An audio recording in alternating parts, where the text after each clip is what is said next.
Hi, I'm Kyle from the Brandetize design team, and today I'm going to give you 5 questions to ask yourself to guarantee a successful logo design. Let's do this.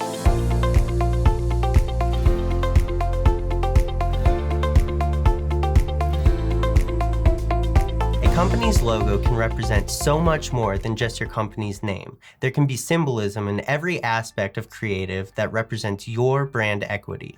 From the colors used to how objects interact with one another, a brand can be built from the ground up, and it all starts with a strong logo.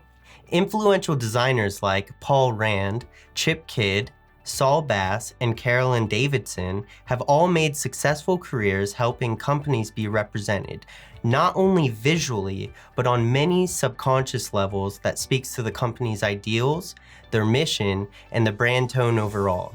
As authentic brands continue to be recognized as the driving force behind what resonates with customers most, it's important to distill down the common types of questions successful designers ask themselves when creating a brand that will eventually grow to be bigger than they could ever imagine. I'm going to go over the 5 most important questions to ask yourself when creating your brand's logo. These tips will help you effectively resonate with your customers and stand out from your competition. The first question you need to ask is, who is your target audience and how do your competitors represent themselves? Here at Brandetize, we begin every logo project with a branding onboarding exercise and competitive analysis, where we establish the company's target audience and how they want to communicate with that audience through messaging, creative, and the marketing they eventually will be putting out. By completing an audit of your competitors, you get a firm understanding of how they are represented visually. Pay attention to the use of font, color, symbolism, negative space, and amount of detail in your identities of your competitors. The second question you need to ask is, can you define your company in 3 words?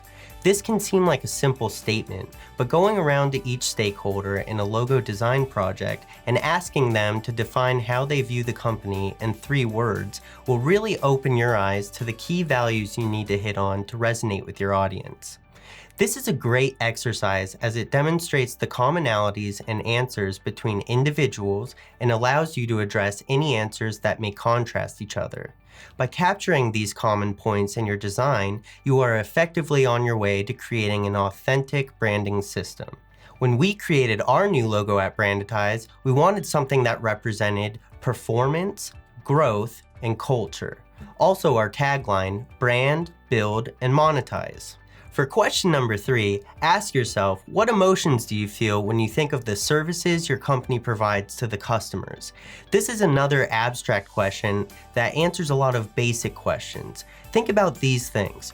What colors represent the emotion you want your logo to convey? How vibrant of a palette should you use?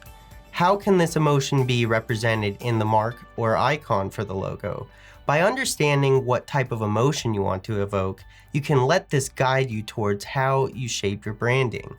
A company that wants to inspire or evoke excitement wouldn't use subdued colors, but would be bright and vibrant with high contrast. Even the saturation of a color can make a huge difference in whether your logo comes off high energy or calm and approachable.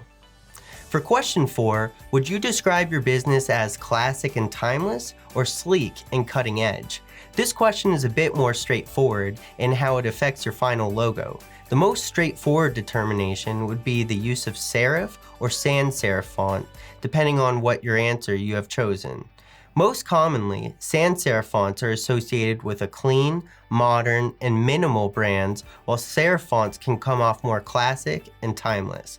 That isn't to say, however, that you can't use a serif font in a modern way. There are many modern brands that utilize serifs in their logo and still comes off modern with a touch of character. Think about iconic brands like Coca-Cola and Pepsi. Does one of the logos read as more classic and timeless and the other as more modern? Something as simple as the font you choose can really affect how your brands can be perceived. The final question you need to ask when designing a new logo is, does your company primarily do business in advertising on the web or in print media, or both? This is ultimately going to affect how detailed your logo can be. Ideally, your logo should be able to be legible at various sizes without losing any information. Think of how nice your logo looks at large sizes on big signage. Now think about what that would look like as a small icon for an app or in a navigation. Does your logo still pack the same amount of punch? If not, then you should reevaluate the design elements being used. Now I'd like to hear from you. Do you have a great logo for your business, or could you use an update? Leave your thoughts in the comments below and I'll follow up with you. Thanks for watching. If you enjoyed this video about great logo design, hit the like button and please share this video with your friends. And if you want more marketing content, subscribe to the Brandetize marketing channel. For more marketing resources and to discuss how Brandetize can help your business, visit our website at brandetize.com.